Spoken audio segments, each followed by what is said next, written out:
Hi, in this tutorial I'm going to demonstrate how to make a tiling pattern in Illustrator for something like sandstone. Something that's made up of lots of little discrete elements that have to tile endlessly, and so they have to repeat over their border. So to do this, it's a little different than the geometric way of doing things. Need one layer here. Select the rectangle tool, but instead of clicking and dragging, just click once.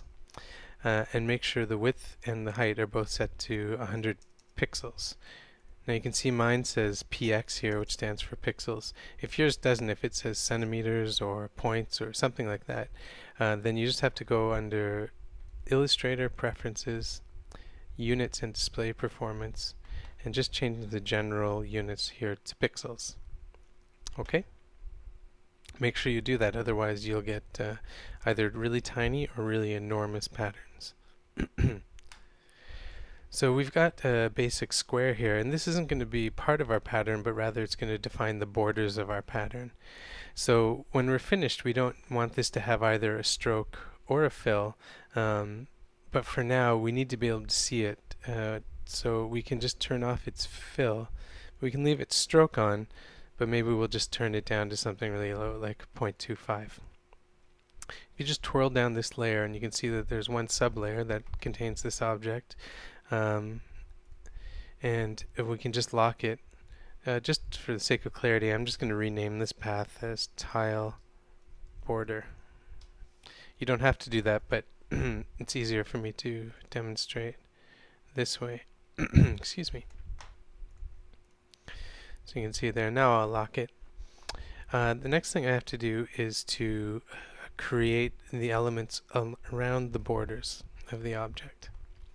So you won't be using stars, but I'll just use the star tool to demonstrate. For the sandstone, for example, you would just use little circles, not ellipses, but you can use the ellipse tool to make little circles with the shift key held down to do the same thing. But it's a little easier to demonstrate with something like the star tool. So I'm just going to create something like a little star like this, and I want to give it a black fill and no stroke, so now it's no fill and black strokes. I can just reverse it. So you can see here I've got a little star, and it's on its own sub layer here. I'm not going to rename it because I'm going to duplicate it many times. You may be making this with much smaller elements, but experiment and see what's necessary to make the density of the pattern that you need. I'm just going to zoom in a little bit here with my navigator. And what I want to do is just grab this star and place it just so it's passing over the border. So these are the ones that are going to repeat along the border. Now what you want to be careful of, not to put anyone outside of the border here at all. Even if it's a tiny bit outside like this, it's going to make a mess of your pattern. So just make sure each one you put here is crossing the border to some degree. Now I'm just going to duplicate this and move it down. The easiest way to do that is just to hover my mouse over it, hold down Option, click and drag, and you can see it drags out a duplicate. And I'm just going to repeat that. Option, click and drag, and you can see how I'm sort of randomly placing it, crossing the border. I'm not going to go right down to the corner, but pretty close, because I'm going to do this on the top and bottom borders too. So something like that. So now what I want to do is duplicate this column of objects and copy them over here. And so they're crossing the border at exactly the same point. So what we need to do is marquee select all of these, and now I won't accidentally select this tile border later, because remember I locked that sublayer. So if you select it, make sure that you go back and lock the sublayer with the tile border on it. And now to move and duplicate these over here, I want to go to Object, Transform. Transform means move, or change its position somehow. Go to Move, and it'll give you an option here. You can keep Preview turned on to see what's happening. So we want it to move horizontally 100 pixels. Make sure you get rid of this minus sign if you have one in there. And vertically we want it not to go down at all, so 0. And so you can see it goes right over here. Now don't press OK or hit the return key, but press copy instead.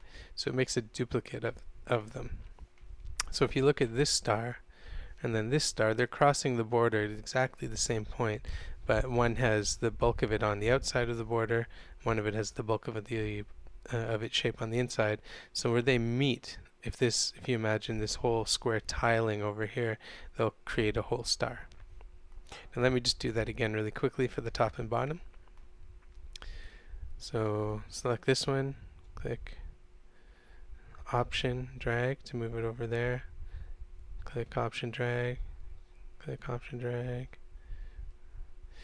So it doesn't really take that long to do because we've got these keyboard shortcuts. But you want to sort of make this regularly random. So you want to make it look sort of irregular in its placement, but you don't want to leave a big gap anywhere, otherwise that gap will repeat over and over again and it will become sort of a pattern within the pattern. So now we can select all these ones. Don't select the ones on the side. Again, we go to Object, Transform, Move, and again, now we want to go down, so horizontal should be 0, and vertical should be -100, and just say copy. There we go.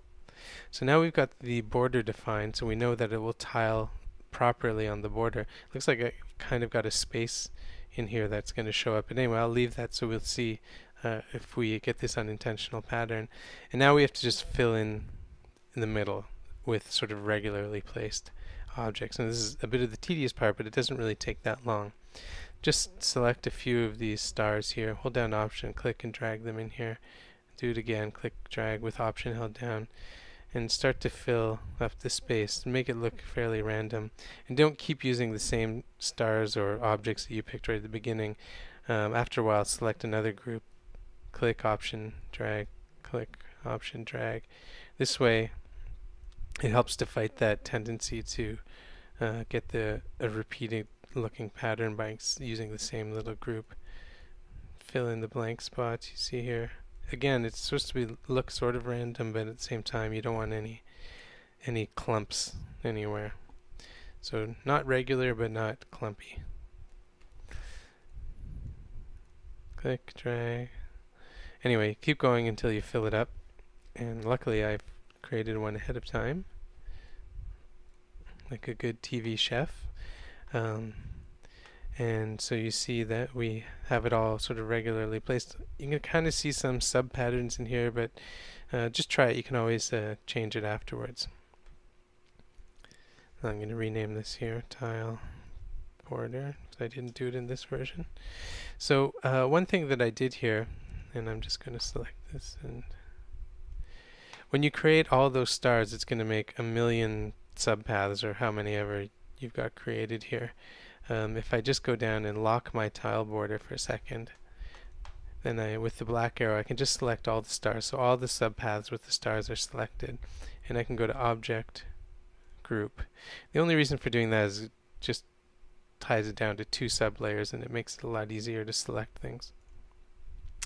Now the other thing I've done, if I want to select the tile border easily in the Layers palette, I can just click on this little circle here, and you can see now I've got the tile border selected.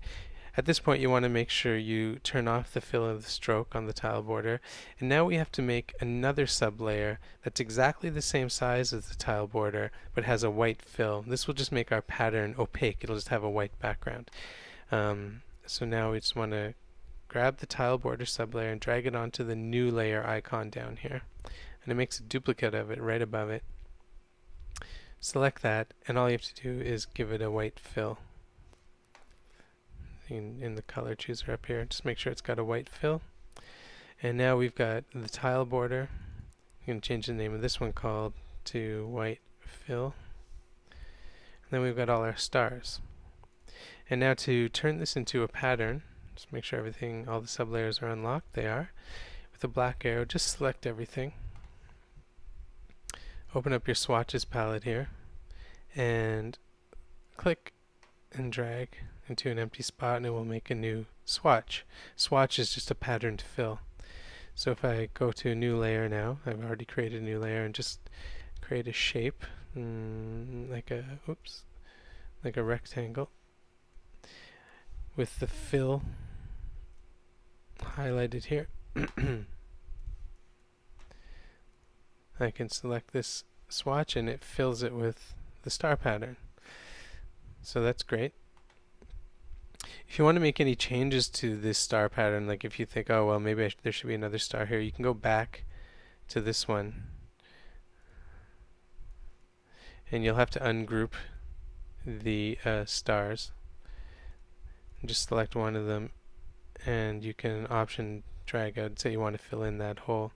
Now you can grab all of these pieces again and drag it back onto your palette. Instead of just dropping it, hold down the option key and drop it onto the old swatch that you made earlier and let go, and it will update the pattern. It's kind of hard to tell here. It actually put in a star right here, but it will update the pattern in anything you have it applied in.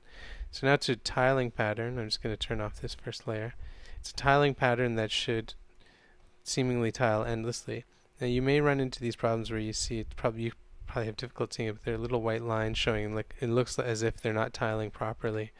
But usually they are. If you zoom in, the little deficit or error place will be filled in with black. It's just not writing to your screen properly.